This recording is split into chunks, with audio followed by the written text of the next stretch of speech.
Ser podcast.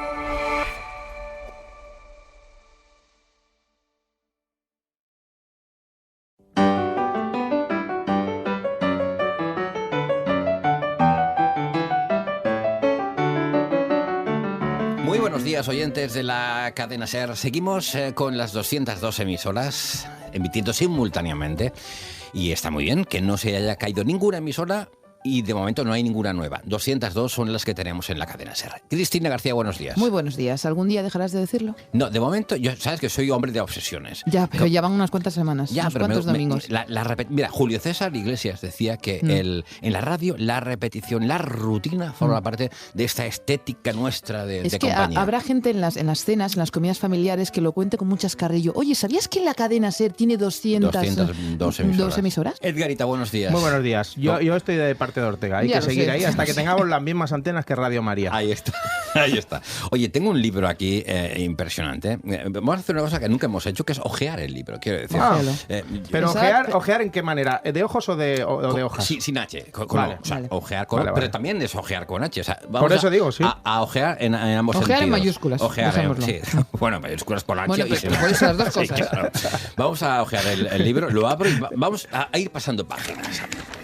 La memoria es una maldita trampa. Nunca he estado tan convencido de ello como ahora. Paso página. Nunca he sido muy hábil interpretando las señales que nos envía la vida.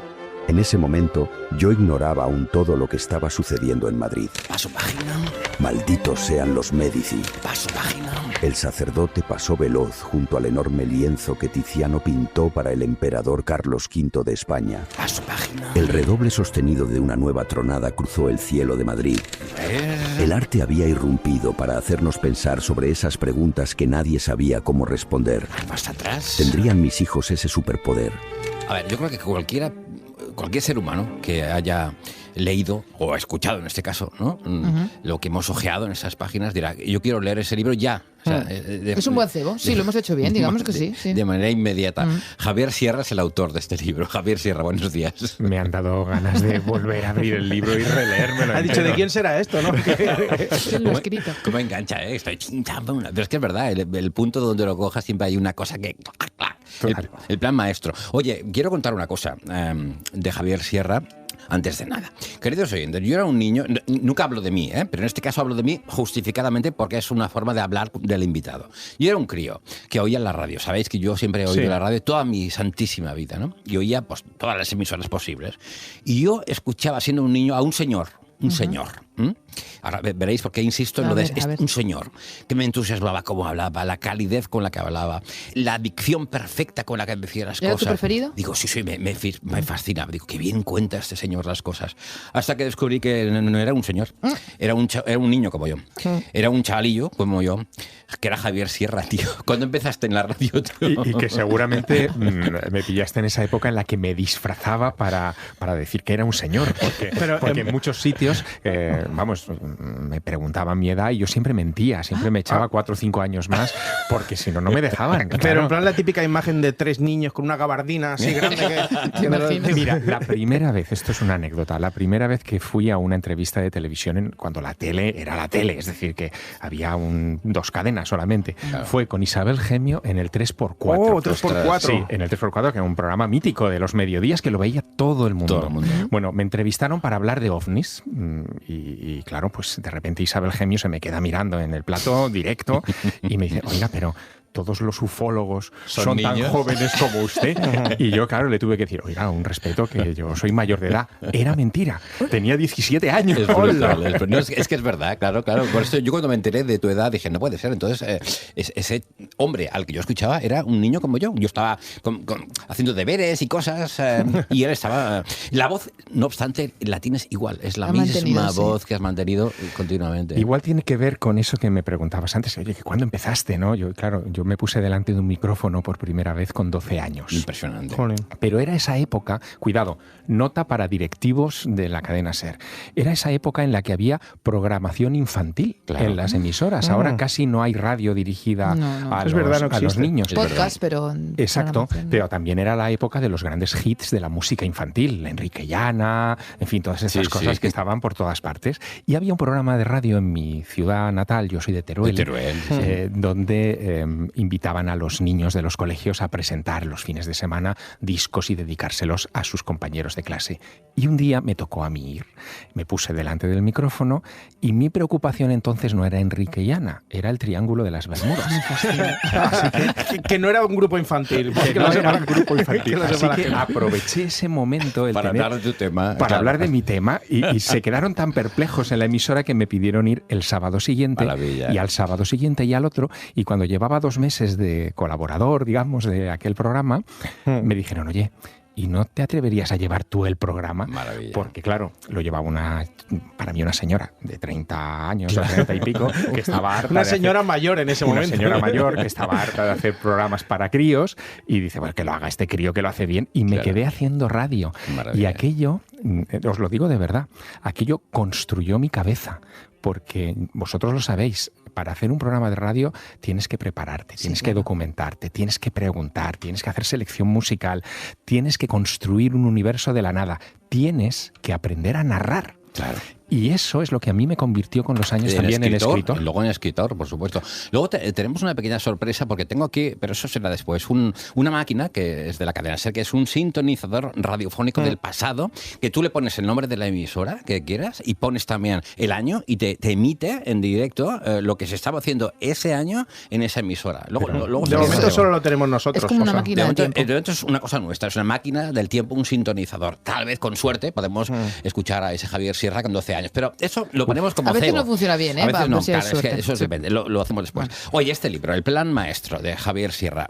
Antes de hablar en profundidad del libro, quiero contar, tú ya lo sabes esto que voy a decir, pero Cristina y Edgar no lo saben porque se acaba de salir y me lo has comentado. El Museo del Prado tiene una cosa maravillosa que tiene muchísimas, bueno, pero vas a contar una. Tiene muchas. Bueno, haré que solo una, el resto una mierda. Tiene muchas cosas maravillosas. Pero han ideado un sistema que te permite hablar con los cuadros. Es decir, tú puedes hablar con los cuadros telefónicamente. Te lo digo en serio. ¿Sí? Tú llamas al Prado y tú puedes hablar con el cuadro. Pásame que tú quieras. ¿Te pasa? Que lo digo en serio. ¿Ah? Sí, sí. ¿Qué te lo estás tomando ahora? Me lo ha dicho Javier Sierra. Vamos a telefonar al Museo del Prado y hablamos con las meninas. Ya verás, vamos a marcar el Museo del Prado. Esto me lo ha comentado Javier y yo no lo sabía. Vamos a ver. Silencio, por favor. A ver si están. Museo del Prado, dígame. Hola, con las meninas, por favor, si es tan amable. Con las meninas le pongo no se retire. Gracias. Ahora veremos con las meninas, a ver. Meninas, dígame. Hola, con Velázquez. ¿Me pone con Velázquez? ¿Con Velázquez? Sí. Es que ahora está pintando. Ah, pues con cualquier menina entonces que haya... Es que están posando. ¿Están posando? Es que no ha visto usted el cuadro nunca. Ah, bueno, claro, es verdad. Luego llamo. Adiós, buenos días. Buenos días. Bueno, eso es una posibilidad que existía de hablar con Velázquez, pero claro, está pintado. ¿Tú qué le preguntarías a Velázquez si pudieras preguntarle algo, tío? Pues mira, iría con ojos de niño y le diría, oye, pero ¿por qué estás pintando este cuadro tan grande? Amigo, tan claro. grande, porque fijaos en una cosa, Las Meninas es un cuadro con una escena doméstica que estaba destinado a los apartamentos privados de Felipe IV en el Alcázar de Madrid. Por lo tanto, pintar un cuadro de las dimensiones gigantes que tiene esa imagen es un poco absurdo, porque el consumo iba a ser privado y además el tema no es un tema grande, es decir, claro, es una cosa muy doméstica de la niña, de la infanta Margarita, la hija de Felipe IV, que está siendo atendida por sus sirvientas, ¿no? Sí, sin más. Claro, sin más. No tiene como mucha trascendencia. Y le pediría que me explicase de verdad cuál es el secreto de ese tamaño, porque el tamaño es idéntico al de los cuadros de Estado, donde aparece el rey montado a caballo o el conde duque de Olivares también en su famoso... Los cuadros importantes. Los de la gente que molaba, ¿no? Y sin embargo ahí hay algo que no encaja en el tamaño. ¿Entendéis ahora lo que os decía de yo siendo niño que queda fascinado? Claro, como dice Joaquín, me quedo con el culo torcido. Con esta calidez con la que habla y sobre todo, no lo hemos comentado, esta vocalización observación extraordinariamente precisa que tiene este hombre. Oye, vamos a hablar ahora mismo de algo que me fascina de tu libro, que es cómo llevaste a tus hijos, a tus dos hijos, a las cuevas de Altamira. Pero antes de hablar de este asunto, la pregunta que querías hacer a Velázquez, de por qué el cuadro era tan grande. Voy a llamar al Museo del Prado otra vez y hablo Sí, con porque Velázquez. antes no... Sí, no, ya está. Que se ponga un momento y que nos diga no le cuesta. por qué es tan grande el cuadro. Punto, se acabó. Ya está, yo creo que... Ya hablamos con Velázquez, que deje de pintar. Museo del Prado, dígame. Hola, con las meninas, por favor, rápidamente, que Le pongo. estoy entrevistando a Javier Sierra. Vamos a ver. Meninas, dígame. Hola, con Velázquez, por favor, si es tan amable. Ha llamado usted antes, ¿no? Sí, pero estaba pintando Velázquez y no podía atenderme. Es que sigue pintando, caballero. Ya, pero es que tengo Y seguirá pintando por los siglos de los siglos. Pero es que tengo una pregunta muy importante. No se le puede molestar al señor Velázquez. Se le formula a usted la pregunta y usted se la formula a él, por favor, si es tan amable. ¿Qué quiere preguntarle? Es que Javier Sierra quiere saber por qué es tan grande el cuadro de... ¿Por qué lo hizo tan grande este A cuadro? ver, un momento que le pregunto. Pregúntalo. Ahora Javier va a preguntarle a Velázquez. Bueno, a ver. ¿Te sí. imaginas?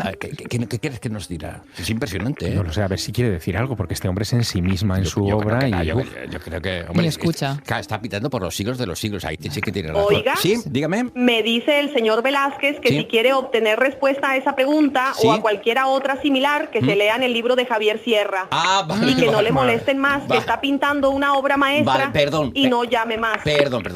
Jolín, Joder, tío, o sea, ¿qué le verdad has dado? que está por ti, Oye, ¿eh? pero, oye, responde a la gallega el tío, ¿no? O sea, así como... Que se lea el libro de Sierra. Sí. Hay una cosa que comentaba antes, ¿no? En el libro hablas mucho de ver el arte con los ojos, con la mirada de un chaval, de un niño que descubre cosas que los adultos ya no vemos, ¿no? Entonces, tú coges a tus dos chavales y te los llevas a Altamira. Y descubrieron ellos cosas que nadie había visto. Cuéntanos eso, por favor. Bueno, yo no tenía ni siquiera la idea todavía de escribir el plan maestro, pero sí que había salido de una promoción muy larga de otro de mis libros y les había prometido a mi mujer y a mis dos niños, que eran muy pequeños, que como no les había visto en semanas, que les daría un verano a la fresca y tranquilo en Cantabria. qué bien. Se me Bien, ocurrió joder. Cantabria como destino. Maravilla. Lo que no sabían, ni mi mujer ni mis niños, es que tenía un plan maquiavélico detrás. Claro, y es que yo había leído en algunos antropólogos que la mayoría de las cuevas rupestres del sur de Europa habían sido descubiertas por niños, también Altamira. ¿Una niña? Sí. Efectivamente, en los libros de texto, que son muy supremacistas con los adultos y tal, decían que la cueva de Altamira la descubrió Marcelino Sánchez Autuola. Que iba con su hija, Pero claro. pero ella iba con su hija, él iba con su hija Claro. María, Claro. que es la que un día, visitando esas cuevas, mientras el padre buscaba trozos de sílex en el suelo, es decir, que estaba mirando abajo, su niña levantó el candil y de repente vio que el techo estaba lleno de imágenes y le dijo, papá, aquí hay toros. Es maravilloso. Y claro, o sea, buenísimo, ¿eh? don Marcelino le dijo, ¿pero qué va a haber toros? Ni qué, y cuando levanta la vista hacia donde le dice la niña, Había claro toros. que había toros. Bueno, yo quería saber si mis hijos iban a tener esa capacidad de entrar en una cueva rupestre y con dos pinceladas, un punto en una esquina y tal, saber si eran capaces de ver lo que los adultos no somos capaces de ver, a lo mejor un bisonte, un caballo, lo que sea. Y efectivamente, Ortega, es que empezaron a ver una cueva tras otra y empezaron a ver de todo. ¿Qué te decían? Bueno, decían, mira papá, un día entramos en la cueva de Monte Castillo en Puente Viesgo y allí hay una estalagmita enorme en el centro. Yo les había regalado, para que no se les hiciera aburrido tanta cueva, unas linternas. No hay nada mejor que regalarles. Eso funciona. Eso funciona. maravilloso. Y todos los niños iban con su linterna apuntando a todas partes en la cueva y de repente apuntaron esa estalagmita en medio de la cueva y la estalagmita ¡buah!, proyecta una sombra contra el fondo de la cueva y es la sombra de un bisonte puesto como sobre sus patas traseras. Y me dice, mira papá, un monstruo. Claro, ellos habían visto aquello. Bueno, hoy sabemos, que lo han descubierto los antropólogos, que esa estalagmita fue erosionada probablemente hace 30.000 años para que si le pasabas por delante un fuego, proyectara esa sombra. O sea, era Maravilla. intencionado, Pero por supuesto era el IMAX, Jolín. era el IMAX de la prehistoria. ¡Qué maravilla! Y los niños de manera natural lo tenían y un adulto pues Lo de ven. manera natural lo había perdido, pero tiene una lección esto. El niño, si le escuchas y atiendes a su manera de ver las cosas, es contagiosa, terminas viéndolo. Cuando un niño levanta la cabeza y ve que hay una cara en las nubes, te tú lo levantas dice. la mirada y dices, ah, pues es verdad, se parece a un pato, parece un oso, lo ves. Luego yo me propuse, oye, esa mirada del niño la podría trasladar a un texto y podría contagiar esa mirada a mis lectores, y eso fue el nacimiento del plan maestro. Ese fue el nacimiento y también un poco el hecho de que sirve como continuación del Maestro del Prado, un poquito. Bueno, sí, un poco, claro. El protagonista es el maestro. Sí, ¿no? sí. Bueno, es que claro, es ambas cosas, ¿no? Es que esa historia, claro, yo publico hace 12 años El Maestro del Prado y es la historia, yo la viví en primera persona, de un chico que llega a Madrid en los finales de los 80, primeros 90 para estudiar la carrera. Bueno, yo soy ese chico, claro, vengo de un pueblecito muy pequeño, de Teruel, de una ciudad muy pequeña, llego a la gran capital y el único sitio donde encuentro cobijo, me siento más o menos cómodo, es el Museo del Prado, porque es gratis, porque tienen calefacción, que eso era muy importante, y porque las imágenes que colgaban de las paredes las había visto en mis libros de texto desde que era pequeño. Así que un día, mirando la tabla, es una tabla de Rafael, de una Sagrada Familia, ¿no? En fin, una obra maravillosa del Renacimiento que llaman La Perla. Mirando la perla, un día se me aproxima por detrás un señor mayor y me dice, oiga, ¿le puedo explicar una cosa?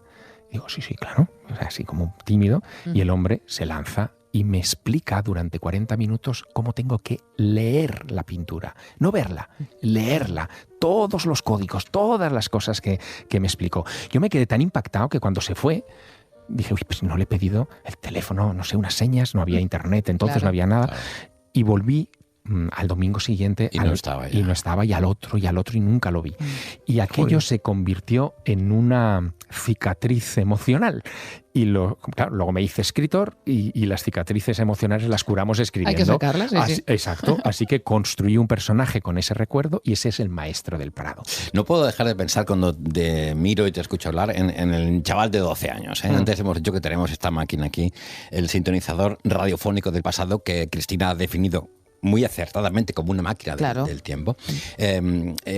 Tenía 12 años en el 83.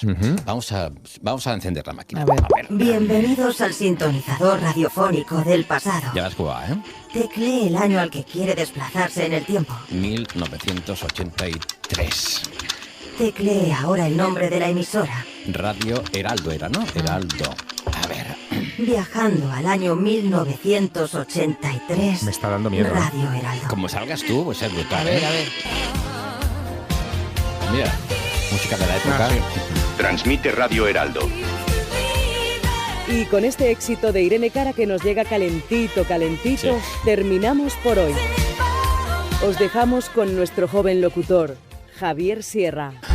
Hostia, estás. Radio Heraldo, con Javier Sierra. Hola amigos, soy Javier Sierra y aquí estoy dispuesto a informaros, a entreteneros y a compartir con todos vosotros un tiempo de radio que espero que os guste. Hoy me estoy emocionando, tío. Hoy vamos a hablar de muchos asuntos de interés, asuntos que seguramente a todos vosotros os van Obviamente este no eres tú, pero hemos querido recrearlo para que nos cuentes ¿cómo era ese crimen? Hemos puesto de fondo la música de Cosmos. Me encanta, porque es la época. Estabas loco por Cosmos en aquella época y te sentías un niño muy raro, ¿no? Porque tú hablabas de Cosmos mientras los otros niños hablaban de otras cosas, ¿no? La culpa, estaban con el Coco Guagua. Pero la culpa, Ortega, la tuvieron unas botas ortopédicas. ¿Cómo? Cuéntame eso. Claro, porque como a tantos niños, ¿no? De todas partes, bueno, pues a mí en algún momento empezaron los pies a metérseme hacia adentro. Aquella cosa que nos separaba. Claro, entonces me pusieron unas botas ortopédicas. Angélico, que eran, ibas con eso por la calle. Claro, eran como de 20.000 leguas de viaje submarino, ¿no? y me pusieron aquellas botas y claro, el primer día que yo quiero jugar al fútbol con aquellas botas, casi mato al delantero. Yo era defensa, pues al delantero que iba contra mí, casi lo mato, ¿no? Con aquellas botas. Así que me arrinconaron, me dejaron en la banda y tuve que buscarme otras salidas, ¿no? Y mis salidas fueron la lectura y después el contar historias. Cuando me puse por primera vez delante de un micro en la radio para contar aquello del Triángulo de las Bermudas, me di cuenta de que me escuchaban de que había gente que se quedó interesada y que te pedían más.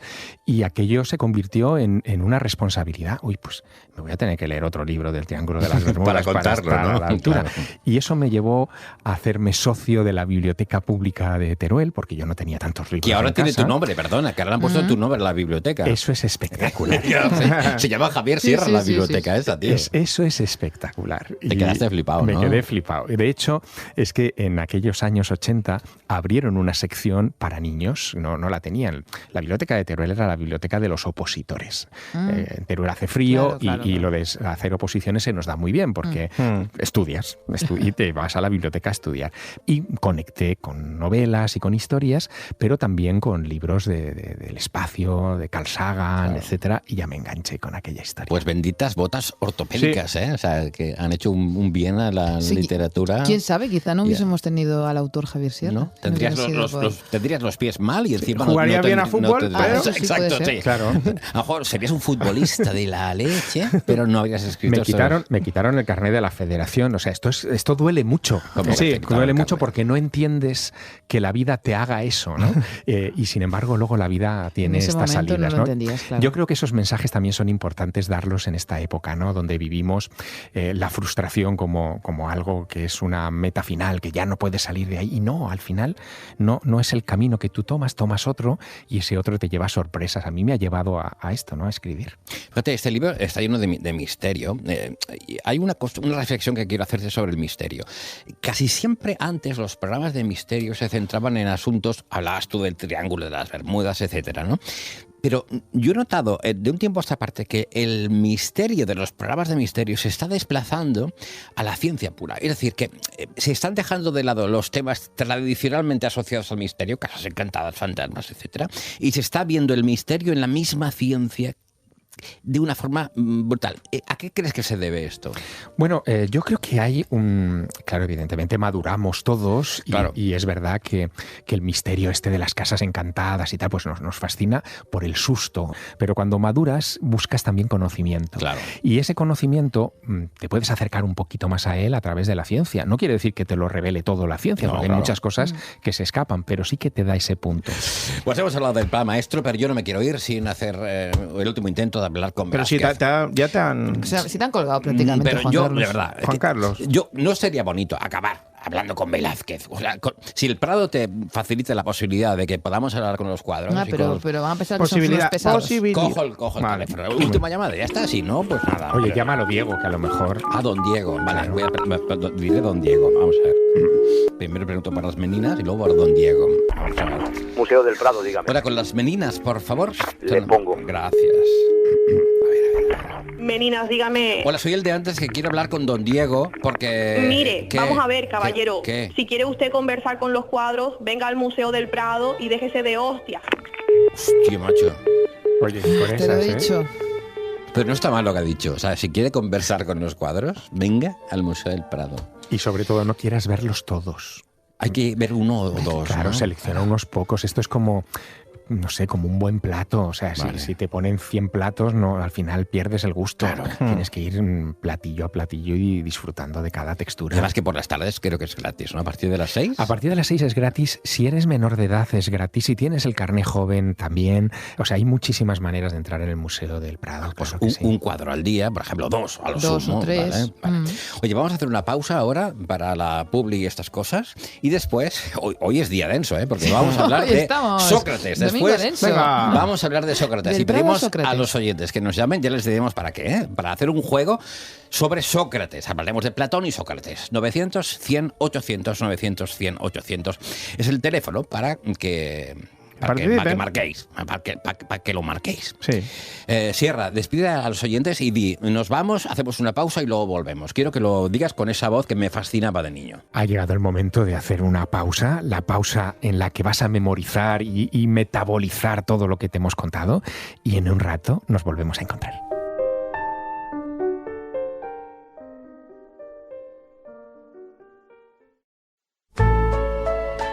Cada domingo a las 12, transmite la SER. Why does the sun go on shining A Transmite la Ser hemos vuelto con entusiasmo, con alegría, con optimismo, Cristina, ¿verdad? Qué holgorio, ¿no? Sí, holgorio. Me gusta mucho la palabra holgorio. Y regocijo. Hemos dicho antes de la pausa que llamaran oyentes porque íbamos a hacer algo relacionado con Sócrates y los oyentes de la cadena SER son maravillosos y han llamado un montón sin saber exactamente qué. Y cultos y elevados. Cultísimos y elevadísimos. Los teléfonos están abiertos, atención, para lo siguiente. Querido oyente, ¿te gustaría hablar con Sócrates? Marca el 900-100-800 y lo conseguirás. 900-100-800. Sócrates será Marco Antonio Aguirre. Buenos días. Hola, muy buenos días. No sé si voy a estar a la Madre mía, Marco Antonio, ¿cómo estás? Bien, he sacado un disco. Ah, sí. ¿Otra vez? Un disco sobre Sócrates. Sí, lo que pasa es que Marco Antonio hace mal lo de los tiempos, porque primero hay que anunciar. Debería para captar la atención de la gente. Claro, y para Spotify, una canción. Poco a poco. Bueno, luego pondremos unas canciones. Sí, claro que sí. Marco Antonio va a hablar con los oyentes como si él fuera Sócrates, ¿vale? Vale. Hay muchos oyentes que han llamado, pero antes yo creo que debemos presentar a un hombre que sí que sabe y mucho de Sócrates, que es Luis Cortés Briñol, que es profesor de filosofía en la UNED. Luis, buenos días. Buenos días, queridos amigos. Hola, Luis, ¿cómo estás? Aquí estoy. Voy a añadir júbilo. Júbilo también. Bonito. También con J. Lo de júbilo. El jubileo, todo. Jubiloso de volver a escuchar. Vamos a hablar de muchas cosas de Sócrates y yo creo que al final los oyentes van a querer leer a Sócrates, pero en manada irán a comprar libros de Sócrates. Yo creo que antes sería bonito que nos contases algo que es muy común y que define mucho a Sócrates, que es el mito de la caverna, que nos lo cuentes, porque hemos preparado una versión en audio del mito de la caverna. Cuéntanos el mito de la caverna. Wow, pues bueno, estamos hablando ni más ni menos que del corazón de toda la obra platónica. Hay que recordar algo muy curioso, y es que aunque Sócrates ha marcado toda una civilización, él no escribió nada. Todo lo que sabemos de él lo sabemos principalmente por su discípulo Platón, que compuso 35 diálogos impresionantes, uno de los cuales es la República, y en el corazón de esta obra se encuentra esta famosa imagen, esta alegoría de la caverna, que nos dice lo siguiente.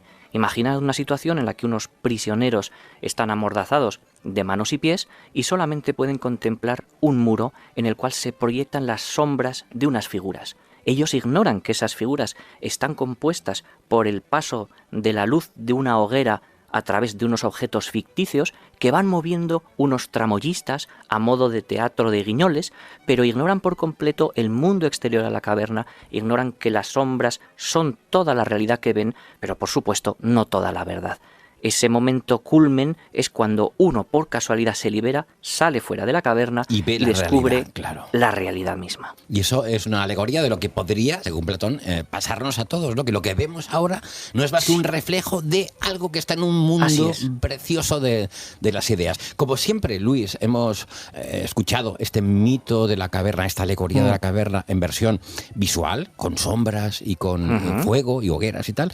Hemos preparado, ya que trabajamos en la radio, el mito de la caverna en versión audio. Qué bonito. Yo creo que es bonito y hace justicia a este medio. Conozcamos el mito de la caverna sonoro y vamos a recibir las primeras llamadas que ya se están produciendo. El mito de la caverna versión audio. Imaginad a un matrimonio mayor que vive en un quinto piso. Él se llama Francisco y ella se llama Carmen. Carmen y Francisco se quieren mucho. Te quiero, Carmen. Y yo a ti, Francisco. Cada mañana sobre las 11 escuchan algo. Es como una música.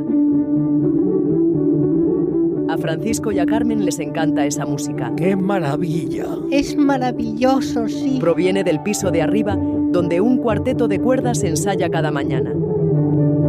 El sonido que les llega no es bueno, porque proviene de arriba, y cuando llega a su piso está distorsionado.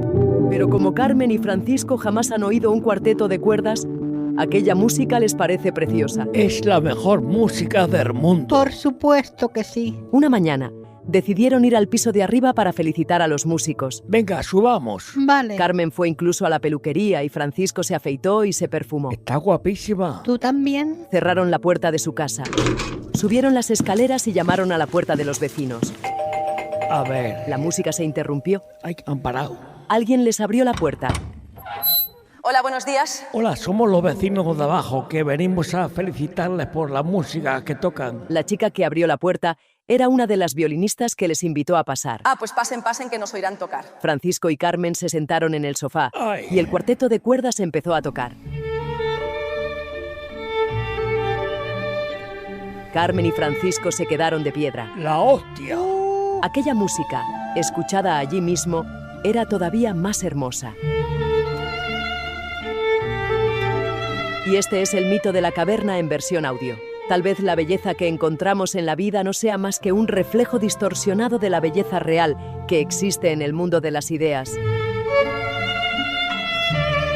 Marco Antonio ha hecho el papel del marido. Sí, ha hecho el papel del marido. Muy bien, actor, cantante. Soy también actor. Falta modelo, ¿eh?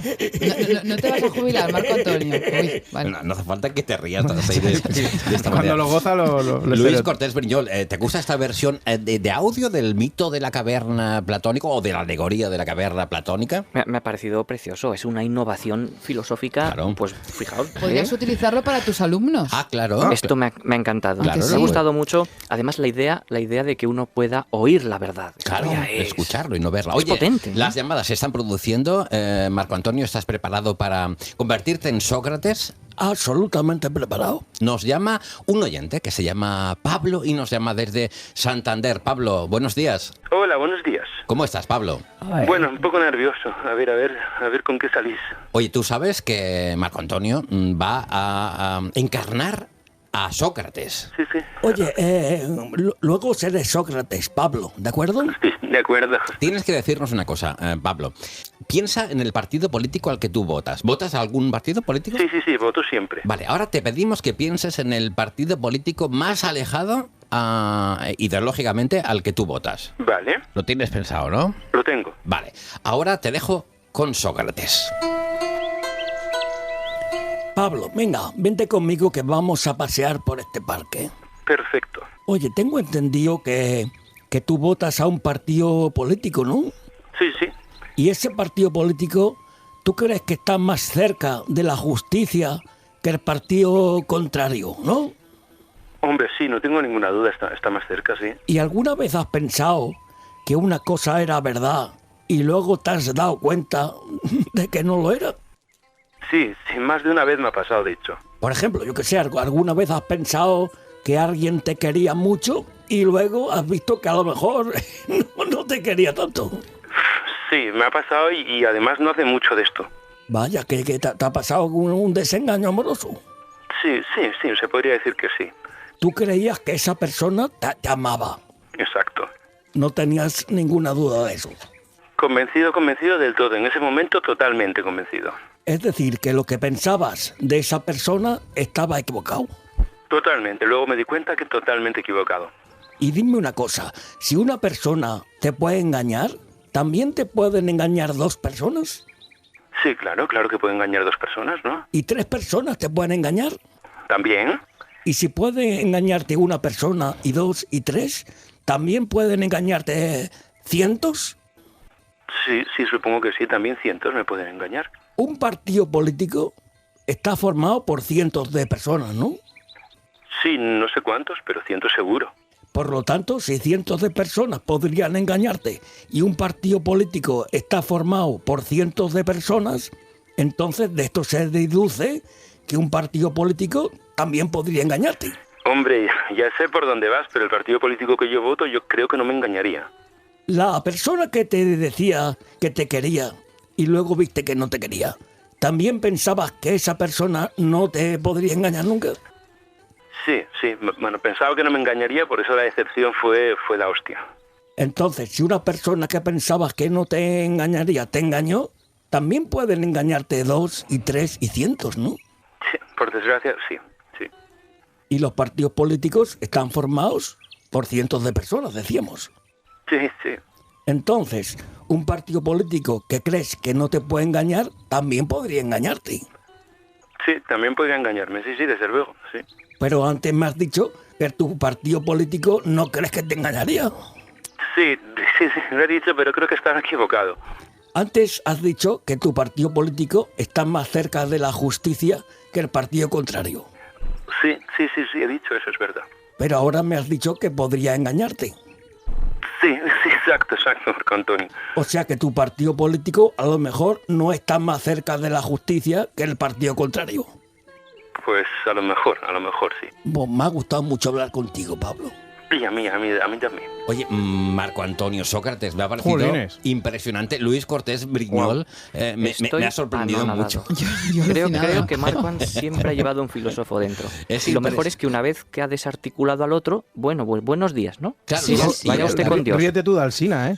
¿Cómo le ha hecho venir a su terreno? ¿Cómo le ha dado la vuelta? Madre mía. Esto es lo que hacía Sócrates, ¿no? O sea, Sócrates preguntaba una cosa, repreguntaba y el interlocutor iba diciendo, ay, que a lo mejor estoy equivocado, ¿no? Los iba metiendo en un, fijaos qué bonito, camino sin salida. La palabra griega es aporos, camino que no tiene salida. Aporos. Y lo que hacía él era aporein, es un verbo griego que tiene que ver con problematizar. Metía a los demás en problemas a través de ese método precioso que se llama mayéutica, que quiere decir ayudar al otro a descubrir su propia verdad. Él era hijo de una partera, una mujer que ayudaba a dar a luz a las mujeres, y él con ese método que nos dice Ortega de preguntas, ironías, pequeñas trampas, lo que pretendía era demostrar al otro, ojo, que igual no sabes lo que estás diciendo. Marco Antonio, nos decías que había sacado un disco dedicado a Sócrates. Sí, un disco que ya está grabado y todo.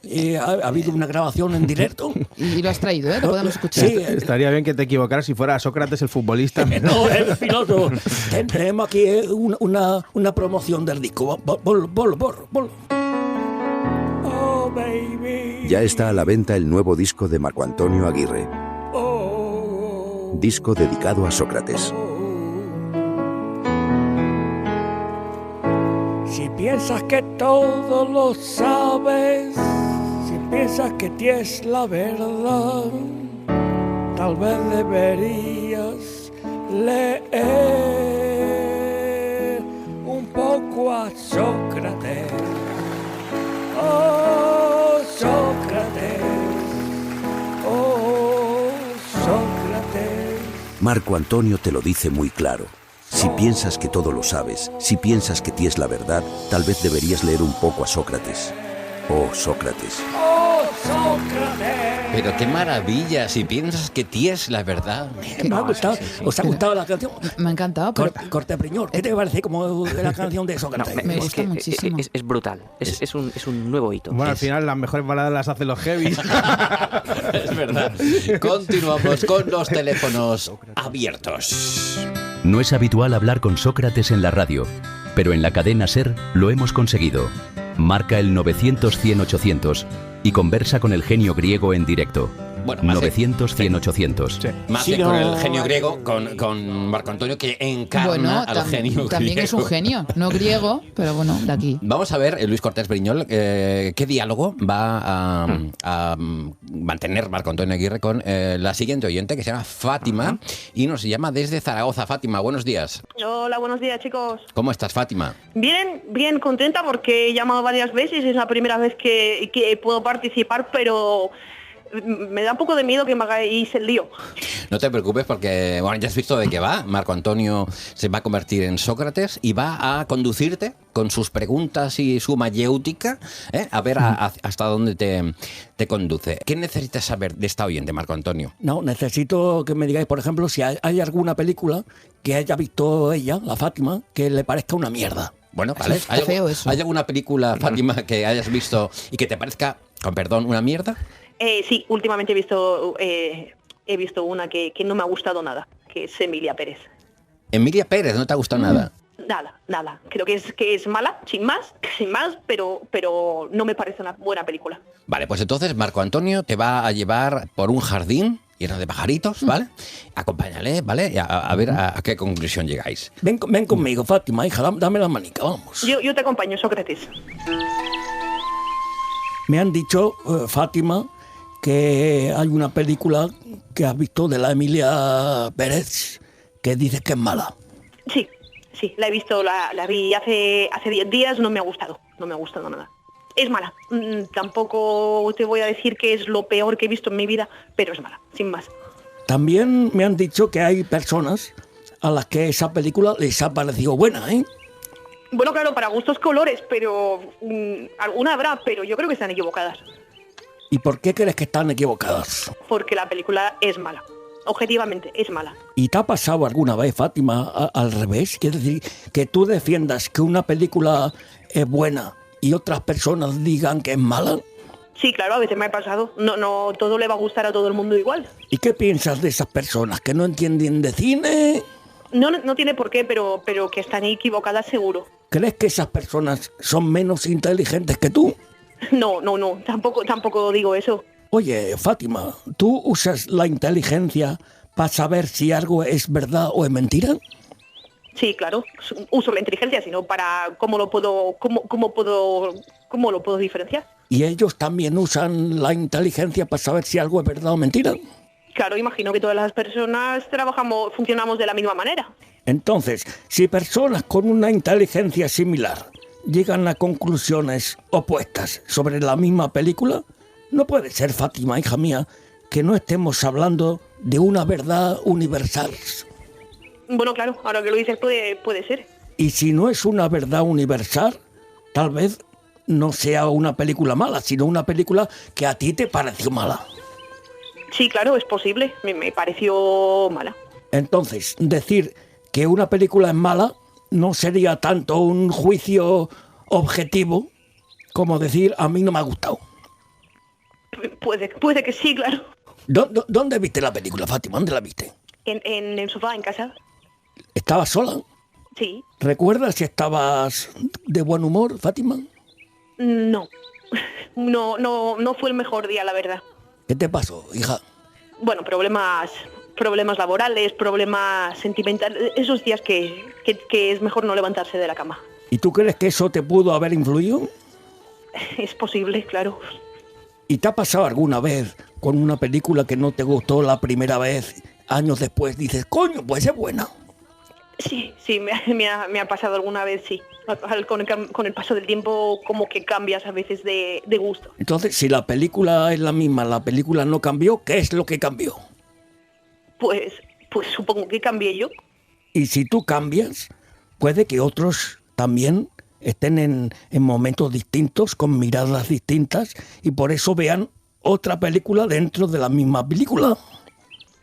Sí, claro, puede que sea así. ¿Y si sus miradas son distintas, son menos válidas, Fátima? No. Hay que respetar los gustos de todo el mundo, no tiene por qué ser menos válido. Entonces, Fátima, ¿a qué llamamos película mala? Pues siguiendo tu lógica, Sócrates, supongo que algo a una película que no nos gusta en ese momento concreto. Pero eso no la convierte en mala en sí misma, ¿no? No, solo la hace mala para nuestro juicio, para nosotros mismos. Pero antes me has dicho, Fátima, de mi vida, que la película era mala, no para ti, sino mala en sí misma, coño. Bueno, no te pongas así, Marco, pero puede ser que estuviera equivocada y haya cambiado de gusto. Vale, yo voy a seguir paseando. Muy bien, Marco Antonio. Qué bien. Es un maestro, wow. ¿Eh? Oye, eres un ¿Cómo se ha maestro, calentado, Marco Antonio. No sé si Sócrates se calentaba así como al final. Sócrates sí, se calentaba así. ¿Se enfadaba así? Cuéntanos. Se enfadaba. Había muchos diálogos que, de hecho, terminaban, se llaman diálogos aporéticos, sin una solución final. Sócrates se enfada, o se enfada un invitado y dice, bueno, me voy al Ágora, me voy al Pireo. Que es una forma de decir, me has rayado. Me pireo de aquí. Y fuera. Y entonces lo bueno es que el lector, nosotros hoy, somos los que tenemos que ver dónde estaba la verdad, de qué lado estaba la verdad. Ese es el juego. 2.500 años ya de esto, ¿eh? Y aún seguimos enganchados a esa maravilla. Forma de reflexionar. Es brutal, es brutal. Y claro, los oyentes que han intervenido, ¿verdad? Pablo y Fátima, eran muy amables, pero había gente que por esta razón terminó condenando a Sócrates a beber cicuta y a morir. Pobrecito Sócrates, ¿eh? Eso claro, imaginaos, ¿no? Rayó a quien no tenía que rayar. No. Tú tranquilo, podrás hacer la gira con el disco. No me dais cicuta a mí. ¿Cómo te vamos a dar cicuta? No tenemos, además. Marco Antonio, pero Cristina, aunque tuviéramos cicuta... Ya, bueno, pero no le daríamos cicuta a este pobre Yo no hombre. conozco a nadie que tenga cicuta. No, yo si me dais cicuta, retiro todo lo que he dicho y... Pero se lo has hecho súper bien, ¿no? Gracias, pero no quiero morir. No, ya las has asustado, Cristina. Tranquilo, que ya está. Entonces, Luis, claro, lo condenaron por eso, ¿eh? Sí, lo condenaron porque lo que estaba haciendo era cuestionarse la política de la época, los valores de la época, los dioses de la época. Y todos conocemos, pues bueno, los peligros que tiene poner en dudas a un sistema de poder, ¿no? Oye, háblanos de la mujer de Sócrates, Xantipa o Xantipa. Sí, Xantipa. Que decía que Sócrates olía un poco mal. Se ve que no se lavaba mucho.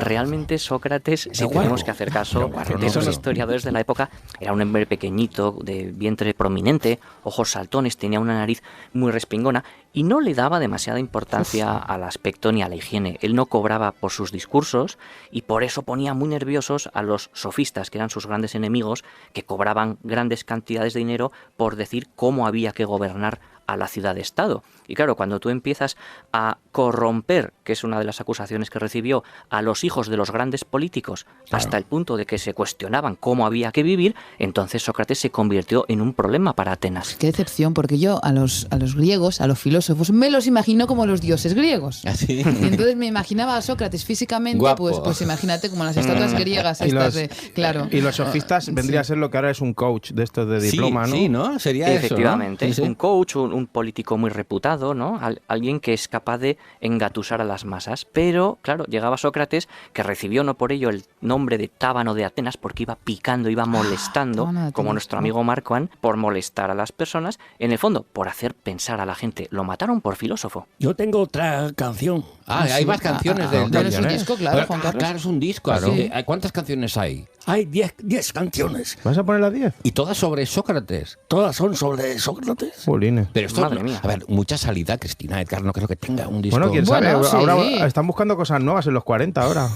Nunca se sabe. Solo tiene 24 siglos. Claro, es verdad. Fátima. Ay, es verdad, ostras, Fátima. Gracias, Marquand, no te enfades conmigo, por favor. ¿Cómo voy a enfadarme contigo, hombre? Para nada. Oye, Fátima, gracias de verdad por haber participado. A vosotros, ha sido muy, muy interesante, muy revelador. Un abrazo enorme. Y vamos a escuchar esta canción de Marco Antonio Aguirre, que está incluida en este disco dedicado a Sócrates. Y que no engaña, el disco se llama Sócrates. Se llama Sócrates, sí, se llama Sócrates. Me ha gustado mucho la canción, la primera de Si ties certeza, si ties. Si ties. Si ties, que no se dicen así. Sí. No, Bueno, sí. Si ties. Escuchemos esa segunda canción. Si tienes una opinión Si tienes una opinión y de ahí no te mueve ni Dios, y de ahí no te mueve ni Dios, si estás seguro de lo que piensas, si estás seguro de lo que piensas, te doy un consejo. Lea Sócrates.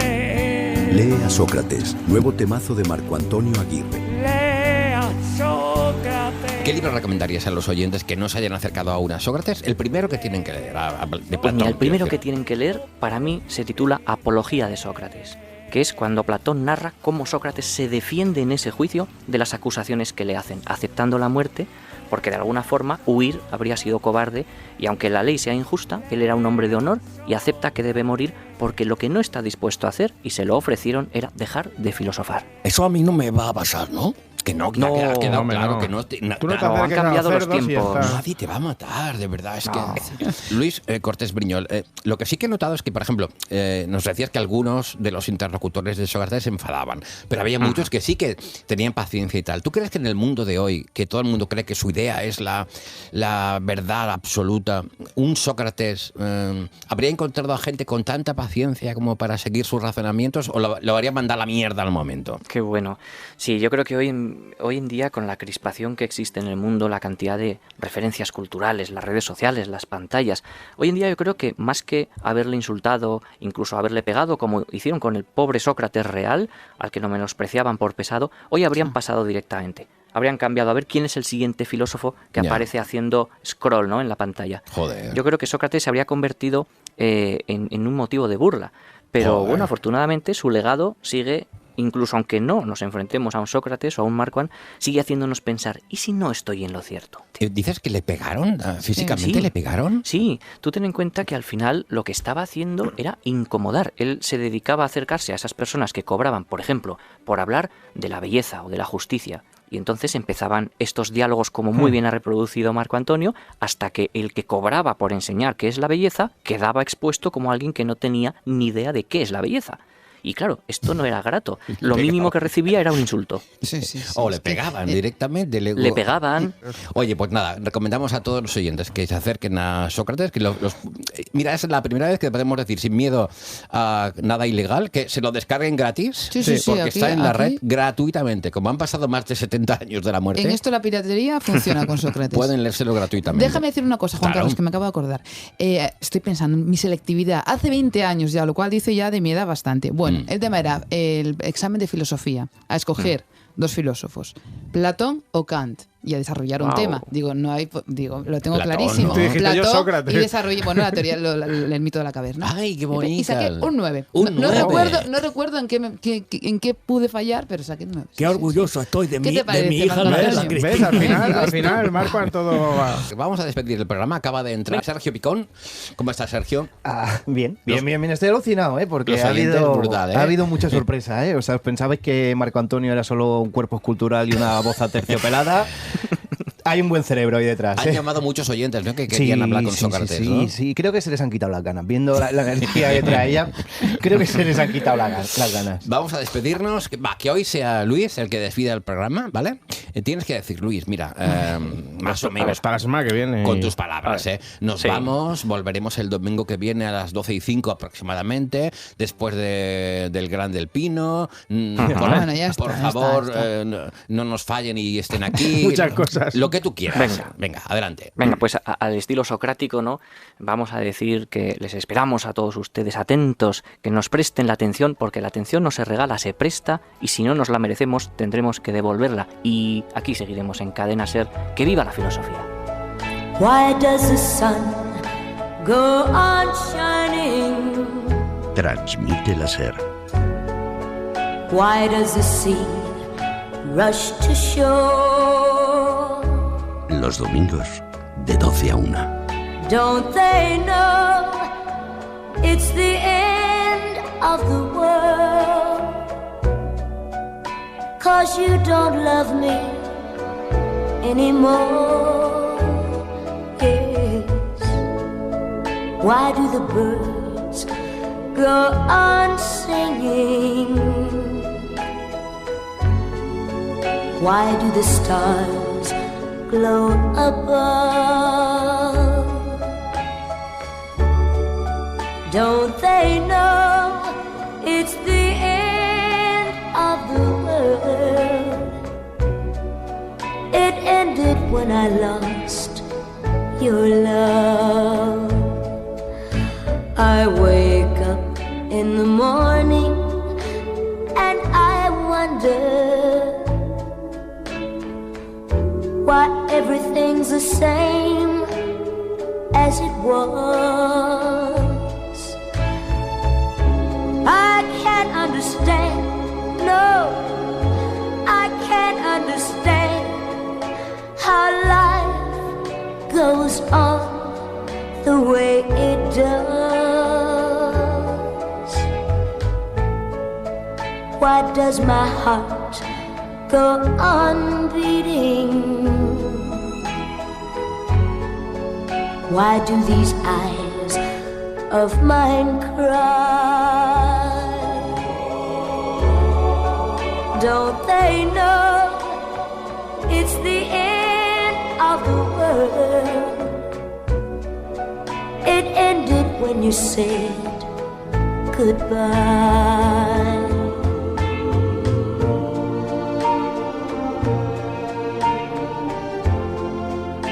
Why does my heart go on beating?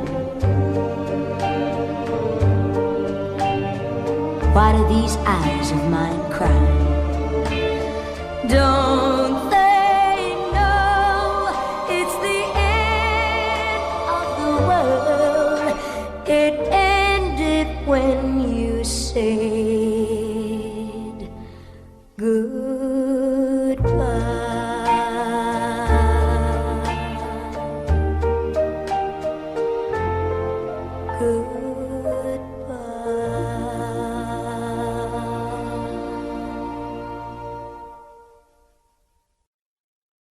Para no perderte ningún episodio, síguenos en la aplicación o la web de la SER, Podium Podcast o tu plataforma de audio favorita.